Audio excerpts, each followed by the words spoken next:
Hi అండి, అందరికీ నమస్కారం. పీఎం కిసాన్ 21వ విడత విడుదలపై ముఖ్య సమాచారం. అనే లేటెస్ట్ అప్డేట్కు సంబంధించి పూర్తి వివరాలు ఈ వీడియోలో తెలుసుకుందాం.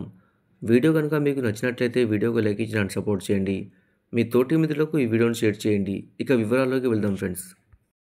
పీఎం కిసాన్ నిధుల కోసం ఆసక్తిగా ఎదురు చూస్తున్న దేశ రైతులకు కేంద్రం శుభవార్త అందించింది.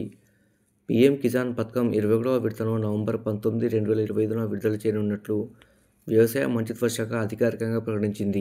ఈ విడతతో కోట్లాది మంది రైతు కుటుంబాలకు ఆర్థిక బలం లభించనుంది. 2019 ఫిబ్రవరి 24న ప్రారంభమైన ఈ పథకం ద్వారా ప్రతి రైతు కుటుంబానికి సంవత్సరానికి 6,000 నేరుగా బ్యాంకు ఖాతాల్లో జమ అవుతుంది. ఇప్పటి వరకు 20 విడతలలో 11 కోట్లకు పైగా రైతులకు 3.70 లక్షల కోట్ల నిధులు చేరాయి. ఈ సహాయం విత్తనాలు, ఎరువులు, మందులు, విద్య, వైద్యం వంటి ఖర్చులకు రైతులకు ఉపయుక్తమవుతుంది. 21వ విడత లబ్ధి పొందేందుకు భూమి వివరాలు, పీఎం కిసాన్ పోర్టల్లో నమోదు చేయడం, బ్యాంక్ ఖాతాను ఆధార్తో లింక్ చేయడం తప్పనిసరి. గ్రామ స్థాయిలో ప్రత్యేక ప్రచారాలతో అర్హులందరినీ చేర్చే చర్యలు కొనసాగుతున్నాయి. ఈ విడతతో రైతుల ఆర్థిక స్థితి మరింత బలపడుతుందని, వ్యవసాయ కార్యకలాపాలు సాఫీగా సాగుతాయని కేంద్రం స్పష్టం చేసింది. Subscribe for more videos. Thanks for watching friends.